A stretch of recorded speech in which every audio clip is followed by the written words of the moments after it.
Mari bersama-sama perkatakan iman dalam Mazmur 91. Dalam lindungan Allah. Orang yang duduk dalam lindungan yang maha tinggi dan bermalam dalam naungan yang maha kuasa akan berkata kepada Tuhan, tempat pelindunganku dan kubu pertahananku, Allahku yang kupercayai. Sungguh Tuhanlah yang akan melepaskan aku dari jerat penangkap burung, dari penyakit sampar yang busuk. Dengan kepaknya Tuhan akan menundungi aku, di bawah sayapnya aku akan berlindung, kesetiaannya ialah perisai dan pagar tembok. Aku tak usah takut terhadap kedahsyatan malam, terhadap panah yang terbang di waktu siang, terhadap penyakit sampar yang berjalan di dalam gelap, terhadap penyakit menular yang mengamuk di waktu petang. Walau 1.000 orang rebah di sisiku dan 10.000 di sebelah kananku, tetapi itu tidak akan menimpa aku. Aku hanya menontonnya dengan mataku sendiri dan melihat pembalasan terhadap orang-orang fasik. Sebab Tuhan ialah tempat perlindunganku, yang maha tinggi telah kubuat tempat perteduhanku. Malapetaka tidak akan menimpa aku, dan tulah tidak akan mendekat kepada kemahku. Sebab malaikat-malaikatnya akan diperintahkannya kepadaku untuk menjaga aku di segala jalanku. Mereka akan menatang aku di atas tangannya, supaya kakiku jangan terantuk kepada batu. Singa dan ular tedung akan kulangkahi. Aku akan menginjak anak singa dan ular naga. Sungguh hatiku melekat kepada Tuhan, maka Tuhan akan meluputkan aku. Tuhan akan membentengi aku, sebab aku mengenal namanya. Bila aku berseru kepada Tuhan, Tuhan akan menjawab aku. Tuhan akan menyertai aku dalam kesesakan. Tuhan akan meluputkan aku dan memuliakan aku. Dengan panjang umur akan Tuhan kenyangkan aku, dan akan Tuhan perlihatkan kepadaku keselamatan daripadanya. Amin. Mari saya undang jemaat yang dikasihi Tuhan untuk kita bersama-sama memperkatakan apa yang dimaksud dengan Pentakosta ketiga. Pentakosta ketiga adalah pencurahan Roh Kudus yang dahsyat di zaman ini melebihi yang terjadi di Azusa Street. Pentakosta ketiga akan mengakibatkan penuaian jiwa yang terbesar dan yang terakhir sebelum Tuhan Yesus datang kembali. Pentakosta ketiga akan membangkitkan generasi Yeremia, yaitu anak-anak muda yang dipenuhi Roh Kudus, cinta mati-matian kepada Tuhan Yesus, tidak kompromi terhadap dosa, dan akan bergerak untuk memenangkan jiwa. Pentakosta ketiga lahir di Indonesia dan bergerak ke bangsa-bangsa. Gerakan ini dari timur ke barat dan akan kembali ke Yerusalem. Pentakosta ketiga akan memberikan kuasa untuk menyelesaikan amanat agung, dan setelah itu Tuhan Yesus datang kembali. Amin.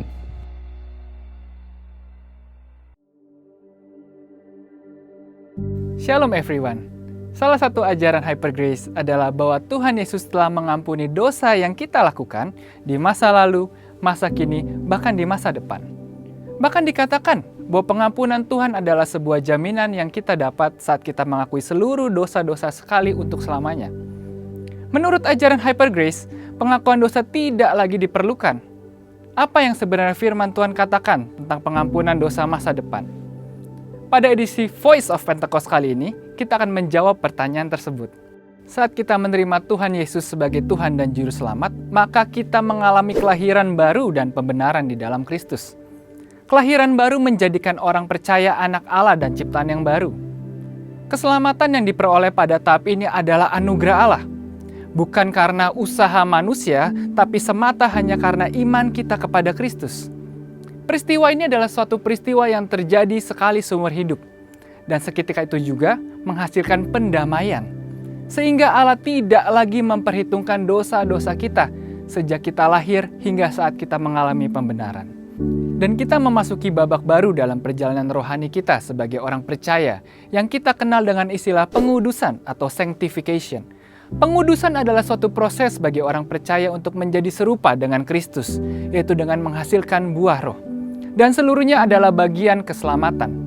Jadi, keselamatan adalah proses yang terjadi terus-menerus sejak kita mengenal Yesus, menerima Yesus, dan melekat kepadanya dengan menjadi murid yang setia sampai kita menjadi sama seperti Yesus. Puncak dari proses pengudusan adalah pemuliaan atau glorification, di mana ini adalah akhir dari perjalanan hidup orang percaya di dunia. Dan Tuhan akan memberikan tubuh yang baru, yang dibebaskan dari kehadiran dosa dan kepada setiap orang percaya yang setia sampai garis akhir.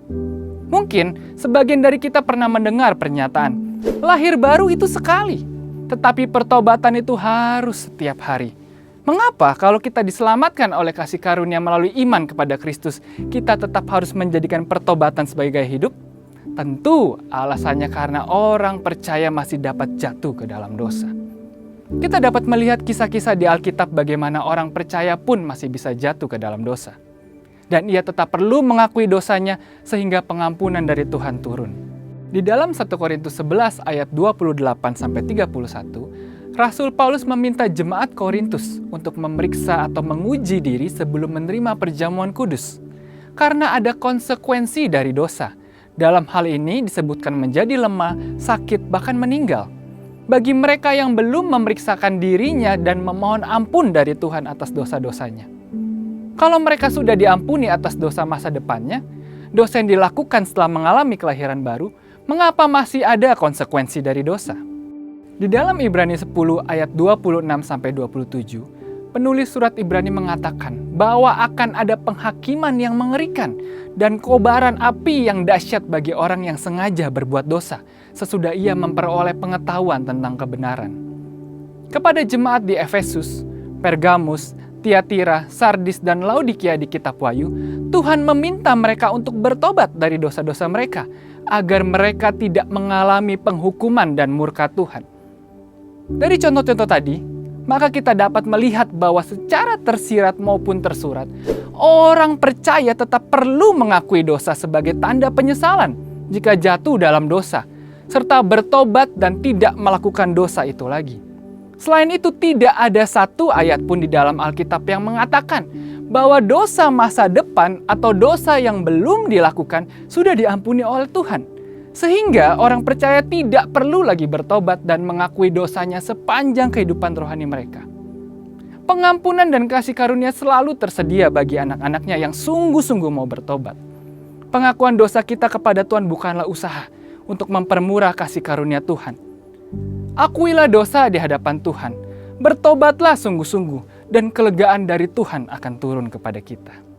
Untuk penjelasan lebih lengkapnya dari tim teologi kami, silakan buka link yang ada di atas atau scan QR code yang tersedia.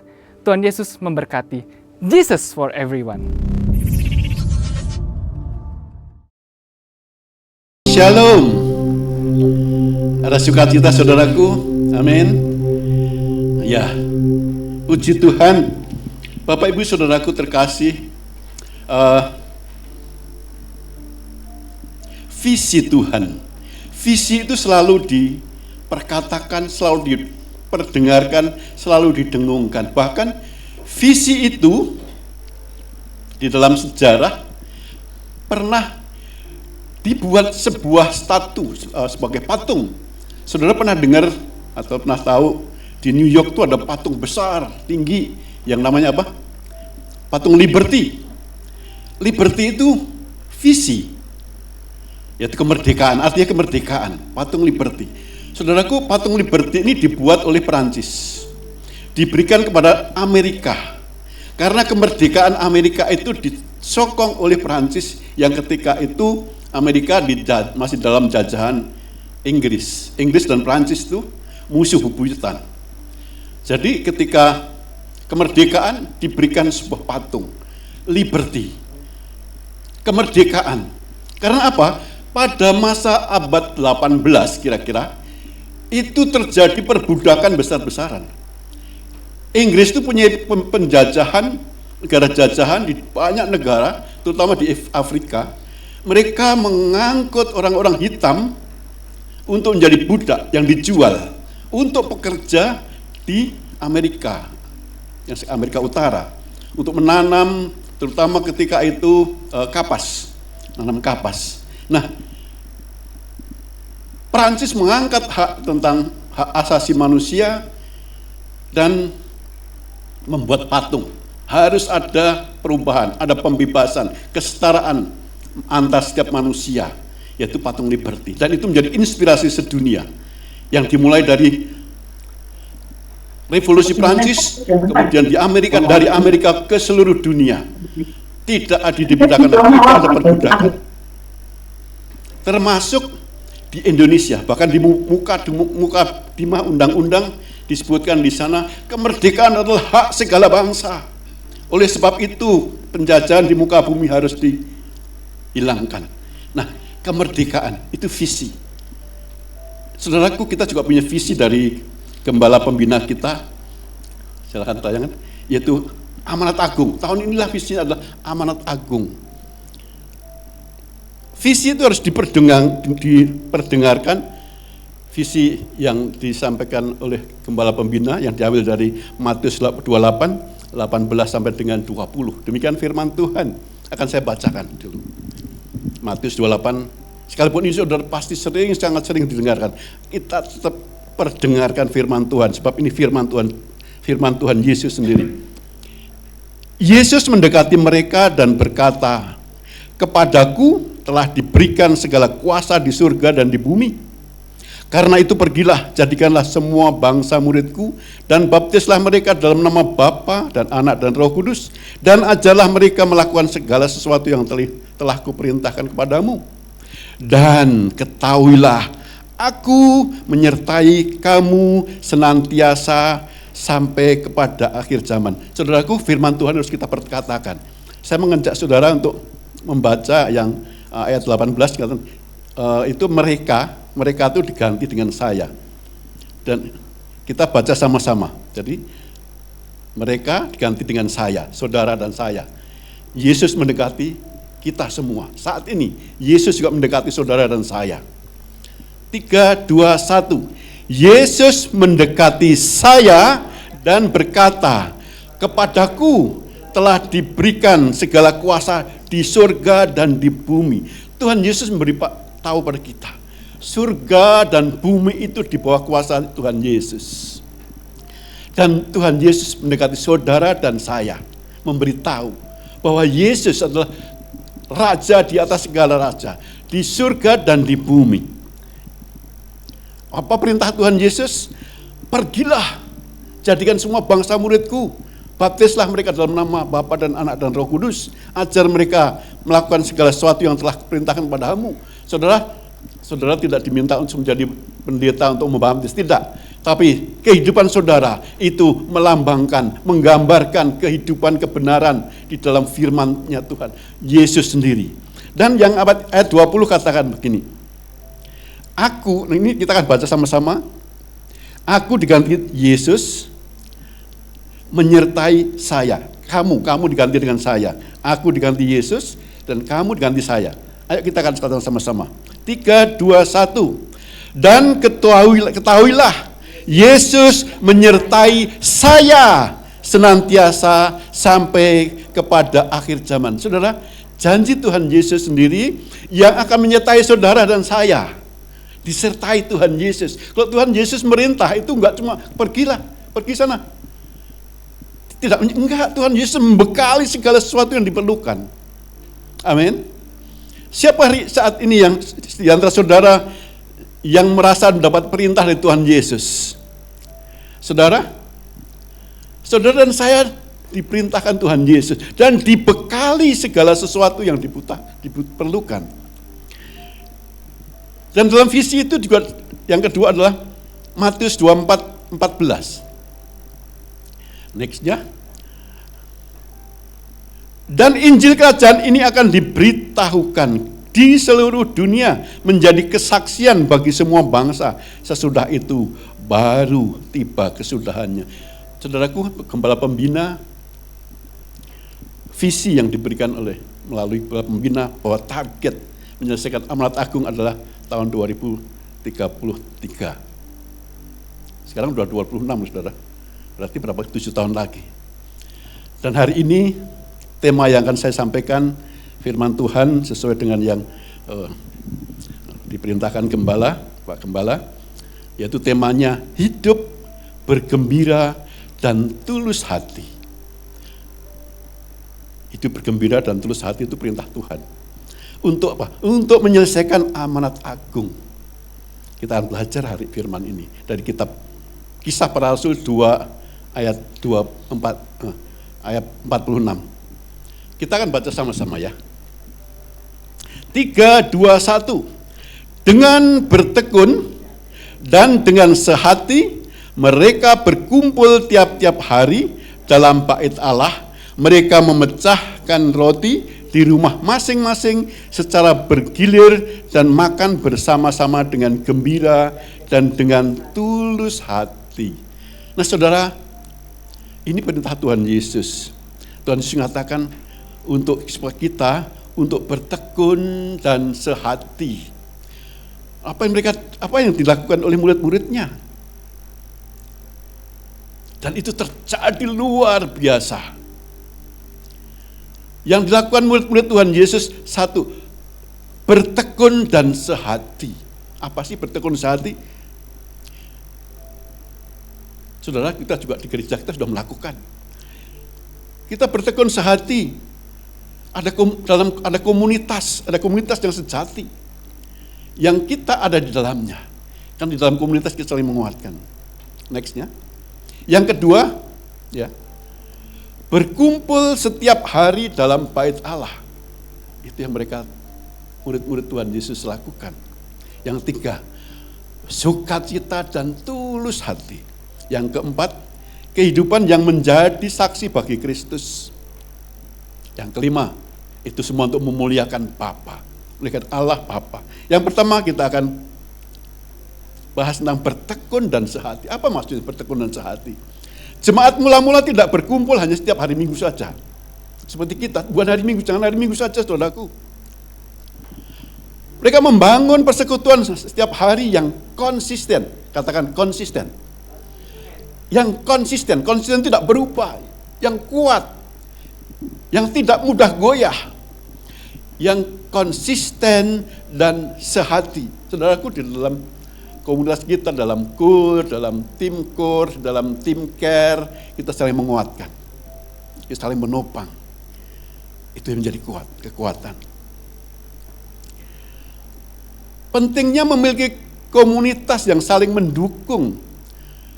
Bukan sekedar menjadi jemaat gereja biasa. Ada tim care.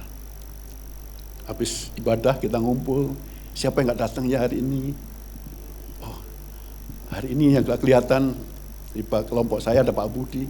Tadi pagi udah beritahu kaki lututnya sakit. Ya, kita kan sering topang, kita doakan. Siapa yang datang, mungkin ada kesibukan, ada lain-lain persoalan, kita kuatkan, kita doakan. Yang kedua, berkumpul setiap hari dalam bait Allah. Haleluya. Saudaraku, murid-murid Tuhan Yesus itu mereka berkumpul. Apakah mereka nggak punya masalah? Oh, masalahnya banyak ketika saudaraku, murid-murid Tuhan Yesus itu dikejar-kejar orang Yahudi. Dikejar-kejar Yahudi, mereka sembunyi-sembunyi. Tapi mereka tetap berkumpul setiap hari dalam bait Allah. Saudaraku, bait Allah yang dulu satu tempat, hari ini, sekarang, bait Allah adalah, apa bait Allah itu? Gereja Tuhan adalah saudara dan saya. Bukankah kita tiap hari juga kumpul? Hari Minggu kita kumpul, hari ini kita kumpul. Amin. Ketika kita kumpul, kita diurapi loh. Diurapi Roh Kudus. Jangan menjauh dari persekutuan kudus. Kita saling dikuatkan.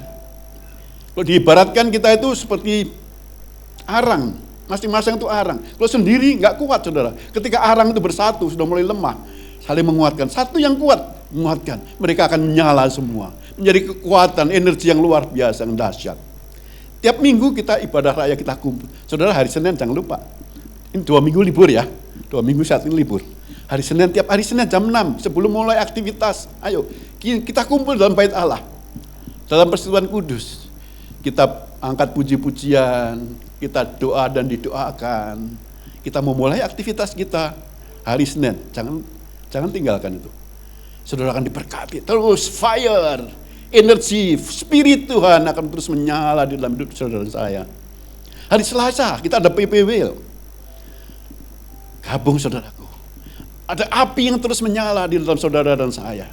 Rabu ada doa wanita. Tiap hari kita kumpul dalam bait Allah. Doa wanita. Yang tidak berkumpul doa wanita, kita berdoa di rumah. Kita mensupport pasangan kita, keluarga. Karena saya tiap hari Rabu ya kayak nggak muncul, tapi kita dengerin apa yang bicarakan, kita dengar. Kita dengar apa yang bicarakan, apa yang disampaikan. Menjadi kesaksian-kesaksian luar biasa. Hari Kamis ada kul, saudaraku. Kumpul dalam bait Allah. Bukankah kita semua adalah murid Kristus sama dengan murid-murid Tuhan Yesus ketika itu? Tiap hari berkumpul di dalam bait Allah. Hari Jumat, saudaraku, hari Jumat adakan doa pribadi. Saudara, doa pribadi, dan Tuhan sudah kita sudah diajarkan ada tiap hari membaca Alkitab. Hadirkan Tuhan, puji-pujian. Hari Sabtu adalah kita ada menara doa. Luangkan waktu untuk keluarga, untuk doa pribadi pada Tuhan. Hari Minggu kita muncul kembali bersama dalam ibadah raya. Jadi kita juga melakukan apa yang murid-murid Tuhan Yesus lakukan. Amin. Siapa yang melakukan tiap hari? Amin. Haleluya. Saudaraku, bait Allah harus dihidupi terus. Nyala api roh terus-terus nyalakan, saudaraku. Firman Tuhan dikatakan 1 Korintus 3:16. Tidak tahukah kamu bahwa kamu adalah bait Allah dan bahwa roh Allah diam di dalam kamu. Saudara dan saya adalah bait Allah. Kita berkumpul dalam bait Allah, di dalam persekutuan kudus, bersama-sama orang kudus setiap hari. Amin. Yang ketiga, sukacita dan tulus hati. Mereka makan bersama dengan tulus hati dan gembira. Menunjukkan bahwa persekutuan didasarkan pada kasih dan keterbukaan, bukan yang pura-puraan. Di dunia ini banyak kepura-puraan. Sukacita sejati muncul dari hati yang bersyukur kepada Allah. Ketika kita bisa mengucapkan syukur, mengucap syukur kepada Tuhan. Ini saudaraku, inilah ciri khas kekristenan. Tesalonika 5 ayat 16-18. Bersukacitalah senantiasa, tetaplah berdoa, mengucap syukurlah dalam segala hal, sebab itulah yang dikehendaki Allah di dalam Kristus Yesus bagi kamu. Saudara, Tuhan mau kita ucap syukur setiap saat. Itu yang dikehendaki Tuhan. Ketika kita bisa mengucap syukur, kita bisa melihat kemuliaan Tuhan. Ada kebesaran Tuhan yang menyertai kita. Dan kalau Tuhan, kita menjadi bait Allah, firman Tuhan. Kamu adalah bait Allah, saudara saya bait Allah. Kita hidupi dengan firman Tuhan, dengan kebenaran. Jadi kitab yang terbuka. Setiap orang bisa melihat. Ada kemuliaan di sana. Ya, karena ada kebenaran. Mereka menjadi saksi. Saksi kebenaran dalam Tuhan Yesus. Yang keempat, kehidupan yang menjadi saksi bagi Kristus. Haleluya. Ya, setiap saudara dan saya, ketika kita sudah diajarkan firman Tuhan, setiap hari di dalam bait Allah, berkumpul dalam bait Allah, saling mendoakan, api roh itu terus menyala. Saudara dan saya menjadi saksi bagi Kristus. Seperti kisah dalam firman Tuhan, kisah 1 ayat 8. Tetapi kami akan menerima kuasa kalau Roh Kudus turun atasmu, dan kamu menjadi saksiku di Yerusalem, di seluruh Yudea, Samaria, sampai ke ujung bumi. Saudara dan saya dipakai menjadi saksi Kristus. Di mana? Di lingkungan keluarga, di lingkungan kantor, lapangan pekerjaan, di lingkungan dimanapun, sampai ke ujung bumi. Saudara dipakai Tuhan menjadi saksi Kristus. Saudaraku, gaya hidup jemaat mula-mula yang berbagi dan penuh kasih membuat mereka disukai semua orang. Kalau disukai semua orang, saudaraku, saya mau bersaksi apa yang saya alamin. Kalau saudara lihat di googling, map Google, dengan pekerjaan saya sebagai dokter hewan, saudara bisa lihat ada bisnis profile. Saudaraku, puji Tuhan, dalam 5 tahun terakhir ini, 4-5 tahun terakhir ini, kan ada rating ya, rating setiap klien yang puas, kasih nilai poin 5 poin, bintang 5 ya. Puji Tuhan, ya. Review ya. Waktu awal-awal itu ada, saya pernah dapat bintang 1, ya itu karena bukan saya yang nanganin. Saya nggak peduli tentunya. Tapi yang sudah 5 tahun terakhir, selalu mereka komentarnya baik semua dan bintang 5 semuanya. Dan sampai sekarang di rata-rata itu 4,8, 4,9. Saya percaya yang artinya dari review ini ada kepuasan klien-klien saya terhadap pelayanan kami alamin, yang kami lakukan. Jadi sejak itu saya percaya sejak kita lakukan, saya dan istri saya lakukan ini, disukai semua makhluk, baik hewan maupun manusia. Saya percaya karena kita menjadi saksi Kristus. Saudara, saya mau cerita sedikit. Kemarin saya dicakar kucing, saudara. Berdarah banyak. Ya, puji Tuhan. Kucing itu saudara, siapa yang punya hewan? Hewan anjing, hewan kesayangan, anjing maupun kucing, biasanya tabiatnya itu mirip sama tuannya. Saya mesti bilang itu. Kalau tuannya itu manja-manja, ini juga kucingnya atau hewan juga manja-manja juga. Bukan cuma kucing anjing aja, gajah juga kayak gitu saudara. Saya dokter gajah saudaraku. Saya hampir sebagian besar yang kebun binatang yang punya gajah saya kenal semuanya. Perawat-perawat pun kenal semuanya. Dan perilakunya, gajah itu ada yang pemalu, ada yang diem, ada yang suka bercanda. Kayak kalau itu perawatnya suka bercanda, dia suka bercanda juga. Noel gitu ya. Itu gajah. Jadi saya menyampaikan bahwa hidup dalam kebenaran, dalam firman Tuhan, bukan saja diterima, dikasih oleh manusia, hewan pun mengasihi kita. Sekalipun saya cakar, saya mengasihi.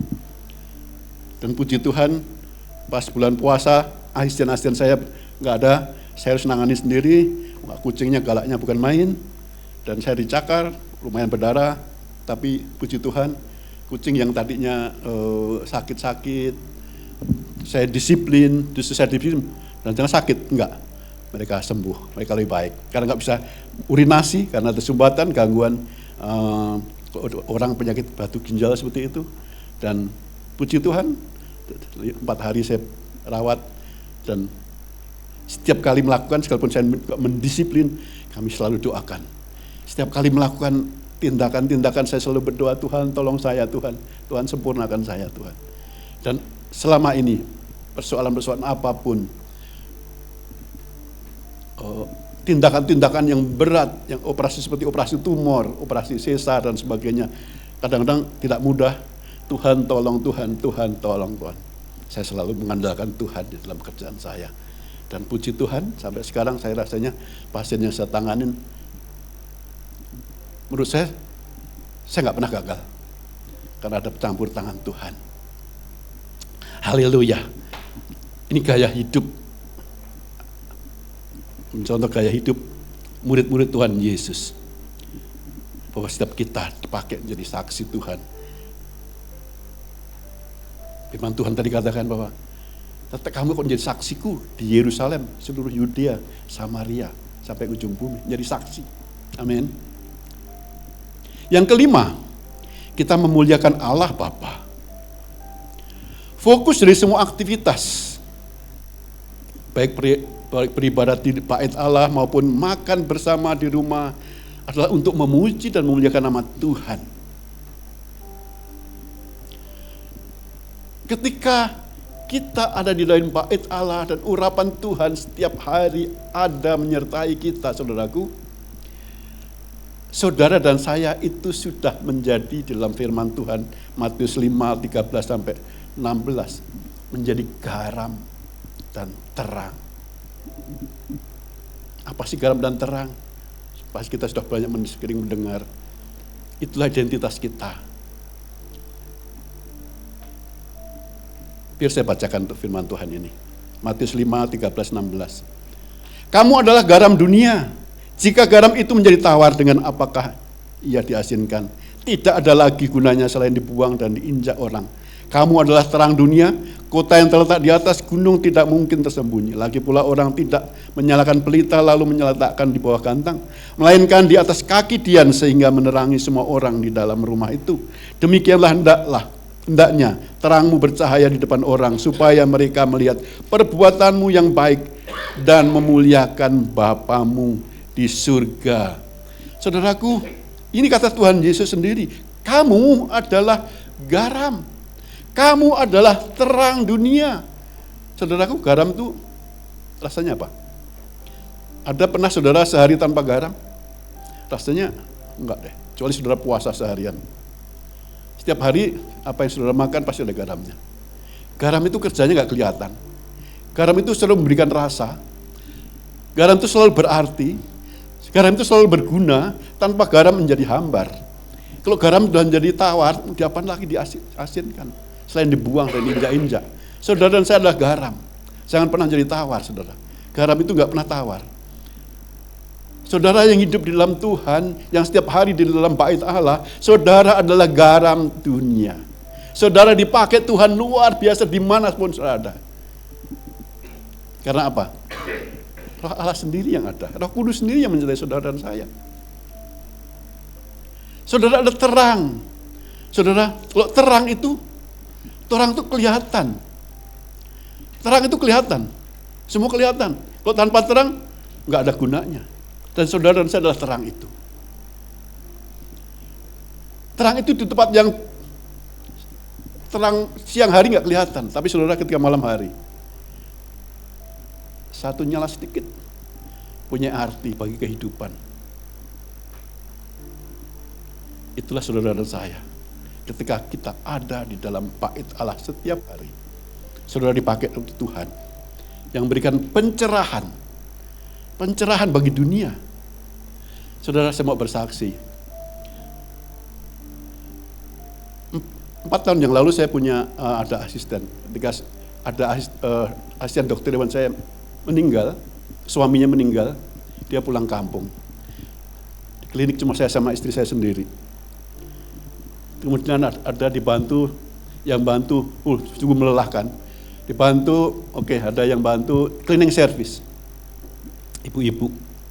Terus saya tanya ibu-ibu itu, dia bilang katanya punya anak perempuan, masih mahasiswa semester 2. Oh, sudah kesini aja.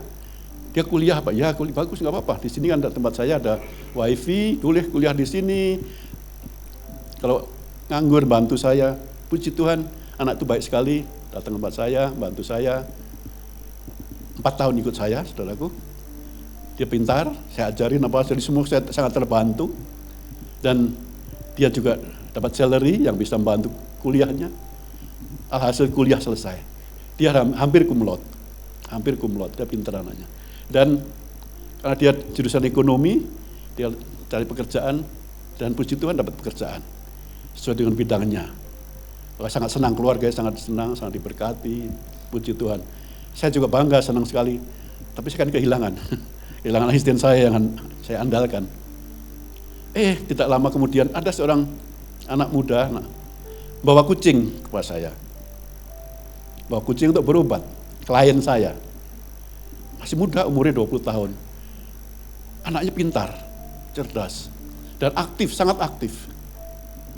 Dia tanya saya, "Dok, kalau saya mau magang tentang hewan di mana ya? Kebun binatang bisa nggak?" Wah, sekarang ini lagi kebun binatang nggak mudah.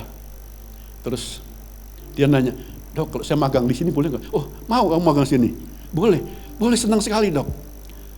Hasil apa, saudara? Dia akhirnya magang sama saya, anak itu. Semester 2, dia sambil kerja, dan dia berhenti dari pekerjaannya karena penyusutan pegawai.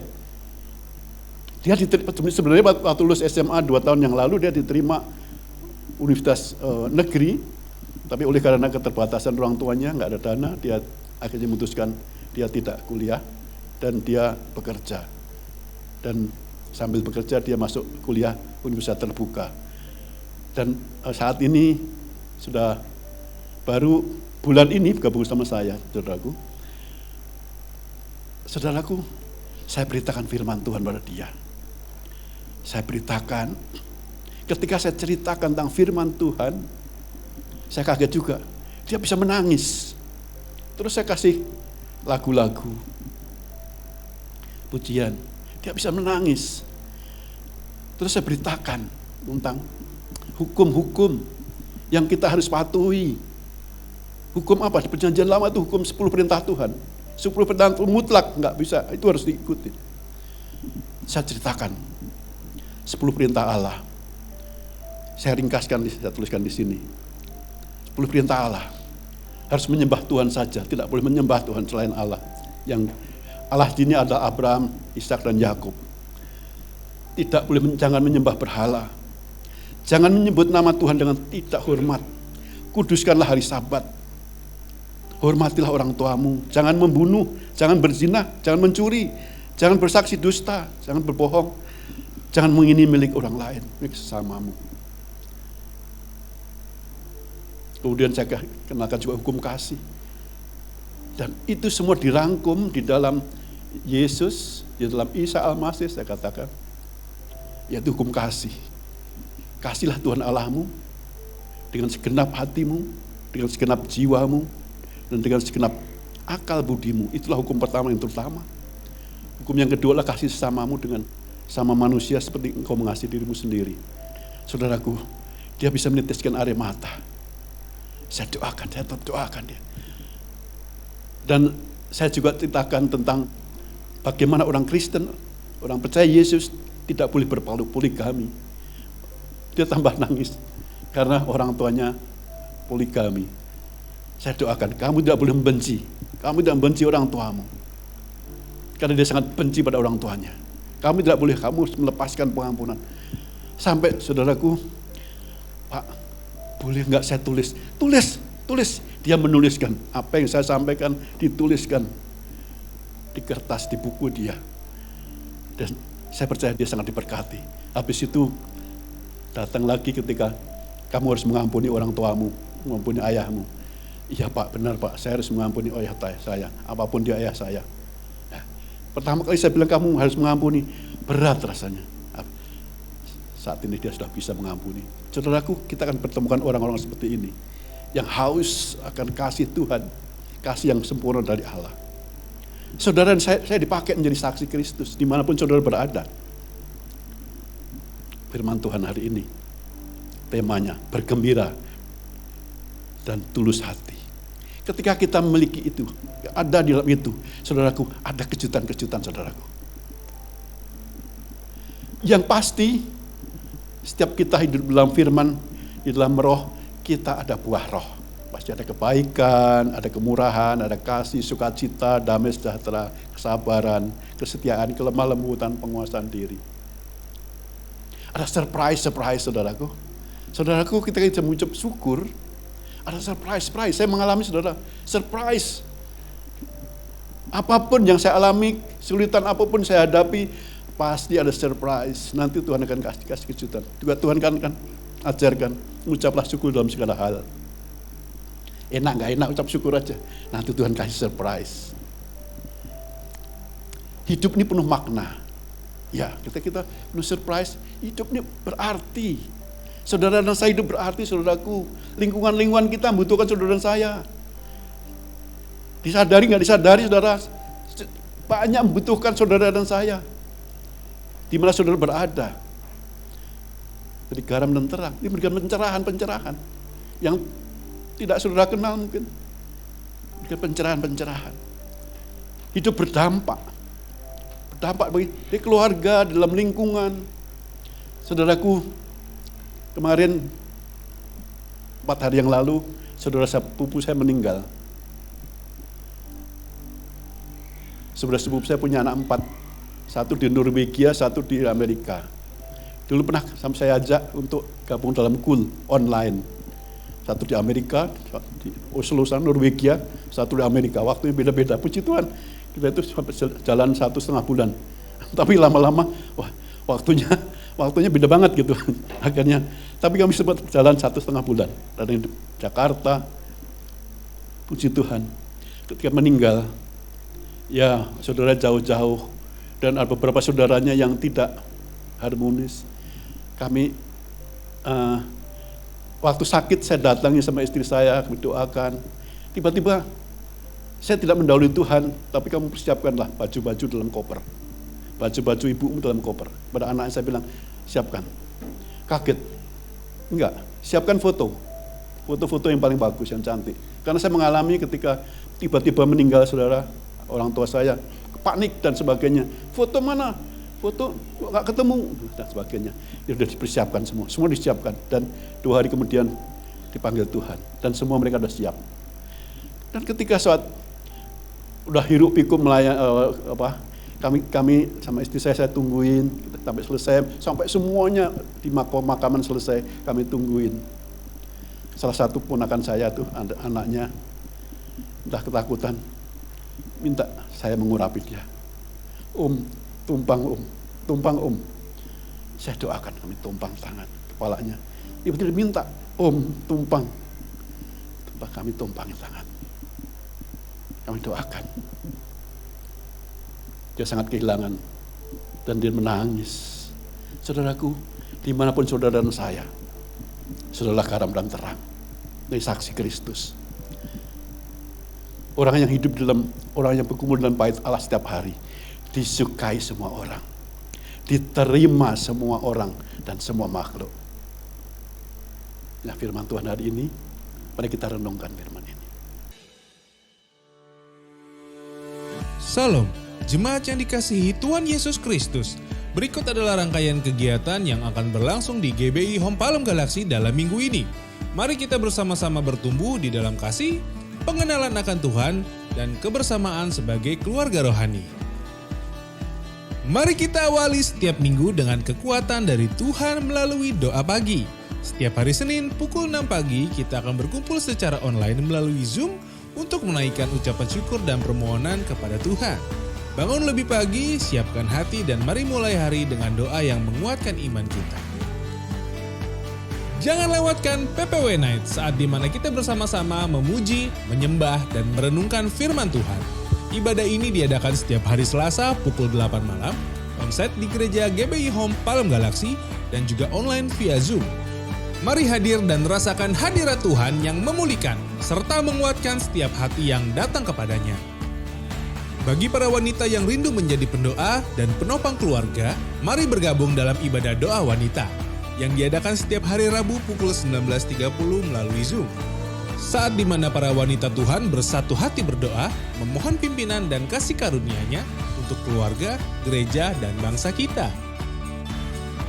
Untuk seluruh keluarga yang rindu semakin diberkati dan menjadi berkat, mari bergabung dalam Cool Bless Family yang berlangsung setiap hari Kamis pukul 8 malam melalui Zoom. Waktu yang indah untuk saling menguatkan, bertumbuh dalam firman dan berbagi kasih di tengah keluarga rohani kita. Bagi para dewasa muda, jangan lewatkan persekutuan yang seru dan membangun iman, yaitu Cool Dewasa Muda, setiap hari Kamis pukul 8 bertempat di rumah Ibu Susan. Datang dan alami persekutuan yang hangat, penuh sukacita, dan saling menguatkan dalam kasih Tuhan. Jemaat yang terkasih, Tuhan sedang menanamkan sebuah kerinduan di hati gereja kita, untuk suatu hari memiliki rumah Tuhan yang menjadi milik kita bersama. Bagi Bapak, Ibu, dan Saudara yang rindu mengambil bagian dalam pembangunan ini, dapat menabur melalui transfer ke rekening BCA 0730 507 305 atas nama GBI Palem Galaksi. Atau, Bapak dan Ibu juga dapat memberikan persembahan melalui kotak persembahan pembangunan yang telah disediakan. Kiranya setiap benih yang ditaburkan menjadi berkat, dan Tuhan memberkati setiap hati yang memberi. Demikian pengumuman minggu ini, mari terus semangat dalam pelayanan, setia dalam doa dan bersukacita dalam setiap kesempatan yang Tuhan berikan. Tuhan Yesus memberkati.